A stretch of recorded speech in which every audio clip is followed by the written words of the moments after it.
আমার বন্ধুগণ, আরেক শ্রেণীকে আল্লাহ রাব্বুল আলামিন আরশ আজিমের ছায়া জায়গা দিবেন। যুবকরা মনোযোগ সহকারে শোনো।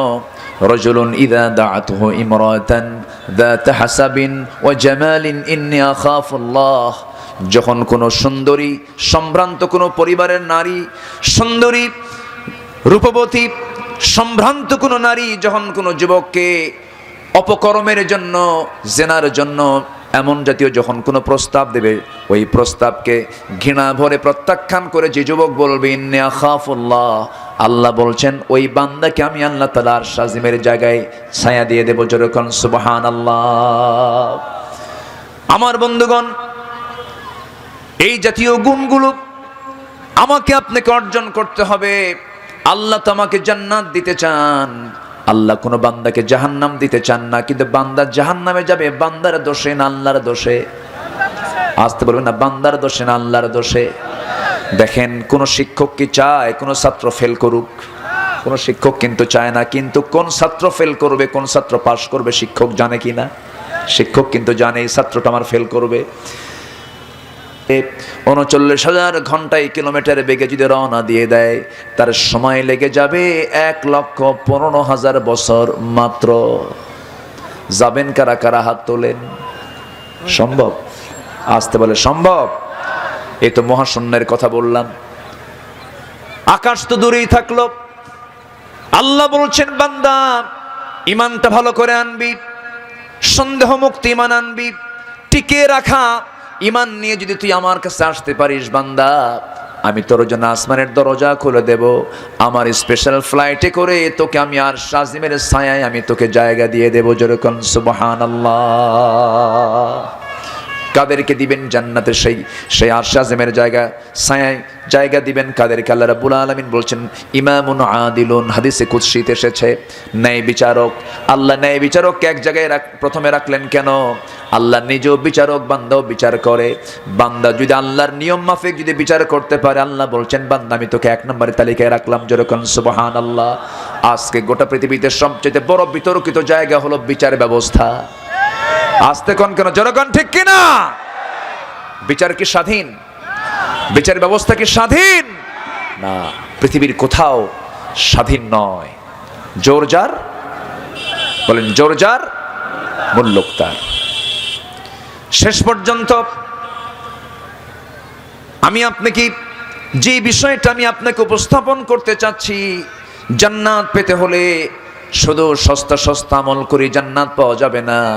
মজবুত ঈমান টানতে হবে আগে। নামাজ তো আমাকে আপনাকে পড়তে হবে। শিরকের কাছে যাওয়া যাবে না, বিদআতের কাছে যাওয়া যাবে না। আল্লাহ বলছেন ৭টা শ্রেণীকে আমি আরশ আজিমের ছায়ায় জায়গা দেব। ১ নম্বর সঠিক বিচার যারা করবে। নাম্বার ২ হলো শাবুন নাশা ফি ইবাদাতিল্লাহ, যে যুবক তার যৌবনকালটা ইবাদতে কাটায়া দিয়েছে। নাম্বার ৩ হলো রাজুলুন কলবুহু মুআল্লাকুম বিল মাসাজিদ, ওই বান্দাকে আল্লাহ তাআলা আরশ আজিমের ছায়ায় জায়গা দিবেন যার দিলটা সর্বক্ষণ লটকানো থাকবে মসজিদের সাথে। আজান শুনলেই সে ব্যাকুল হয়ে হবে। কাকে খুশি করার জন্য? আসতে বলবো না, কাকে খুশি করার জন্য? ছুটে যাবে কার ঘরে? ছুটে যাবে কার ঘরে? সবাইকে ৫ ওয়াক্ত নামাজ পড়তে রাজি আছি তো ইনশাআল্লাহ? আজকের থেকে যেন কারো ১ ওয়াক্ত নামাজ না কাজা হয়। জোরে বলি ইনশাআল্লাহ, জোরে বলি ইনশাআল্লাহ। আমার বন্ধুগণ, আরেক শ্রেণীকে আল্লাহ রাব্বুল আলামিন আরশ আজিমের ছায়ায় জায়গা দিবেন। যুবকরা মনোযোগ সহকারে শোনো। রাজুলুন ইযা দাআতুহু ইমরাতান যাত হাসাবিন ওয়া জামালিন ইন্নী আখাফুল্লাহ। যখন কোনো সুন্দরী সম্ভ্রান্ত কোনো পরিবারের নারী, সুন্দরী রূপবতী সম্ভ্রান্ত কোনো নারী যখন কোনো যুবককে অপকর্মের জন্য, জেনার জন্য এমন জাতীয় যখন কোনো প্রস্তাব দেবে, ওই প্রস্তাবকে ঘৃণা ভরে প্রত্যাখ্যান করে যে যুবক বলবে ইন্নী আখাফুল্লাহ, আল্লাহ বলছেন ওই বান্দাকে আমি আল্লাহ তাআলা আরশ আজিমের জায়গায় ছায়া দিয়ে দেব। যেরকম সুবহানাল্লাহ। আমার বন্ধুগণ, এই জাতীয় গুণগুলো আমাকে আপনাকে অর্জন করতে হবে।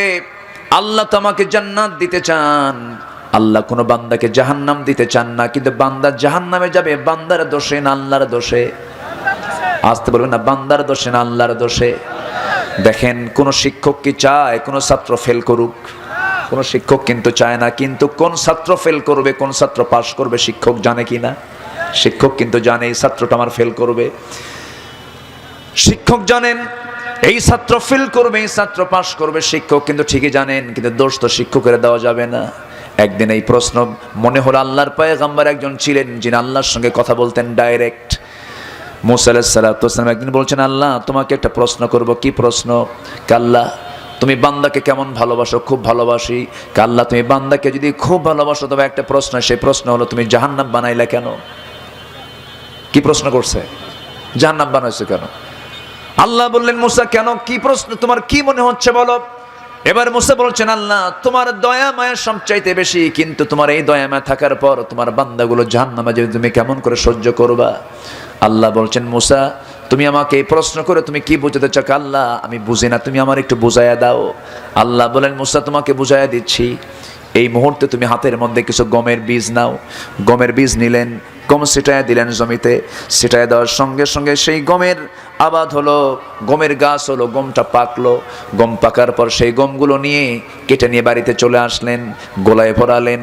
আবার জমিতে এসে এবার আগুন ধরায় দিচ্ছেন নাড়াতে। নাড়া বুঝেন তো? নাড়ায় আগুন লাগাই দিচ্ছেন। আল্লাহ বলছেন, মুসা আবাদ কি সম্পূর্ণ হয়েছে নাকি? হ্যাঁ হয়েছে।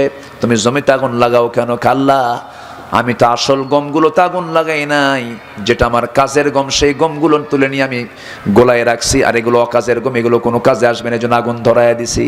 আল্লাহ বলছেন, ও আমার মুসা, এই দুনিয়াতে আমি আমার বান্দাকে পাঠাইছি ভালো কাজের জন্য। ভালো কাজ যারা করবে আমি তাদেরকে যত্ন করে 8টা জান্নাতে তাদেরকে ঢুকায় দেব।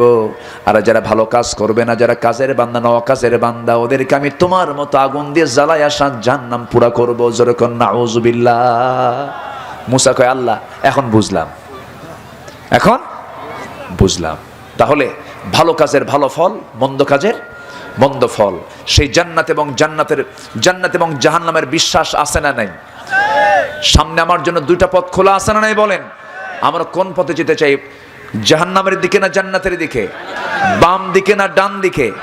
বাম দলে না ডান দলে? নাস্তিকদের দলে না আস্তিকদের দলে?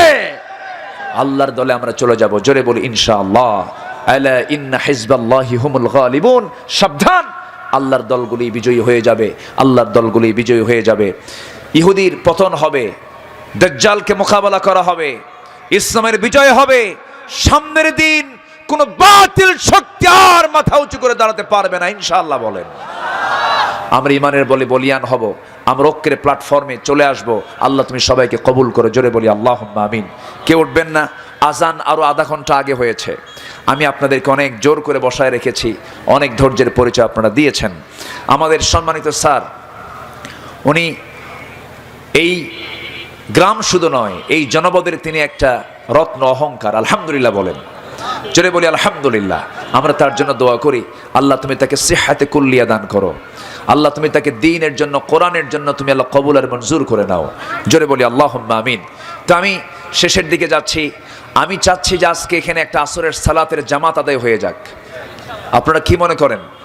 এই উম্মতকে আল্লাহ তাআলা কিছু এক্সট্রা ফজিলত দিয়েছেন। রাসূল বলেছেন এই উম্মতের জন্য গোটা পৃথিবীর সব জমিনটাই হলো সেজদার জায়গা, মসজিদ। আলহামদুলিল্লাহ বলেন। এখানে আজান হবে, নামাজ হবে। যাদের ওযু আছে তারা মুনাজাতের সঙ্গে সঙ্গে বসেন, এই যেতে বলি নাই তো, বসেন। যাদের ওযু আছে মুনাজাতের পর তারা নামাজে দাঁড়িয়ে যাবেন। যাদের ওযু থাকবে না তাদের জন্য কিছু সময় দেওয়া হবে।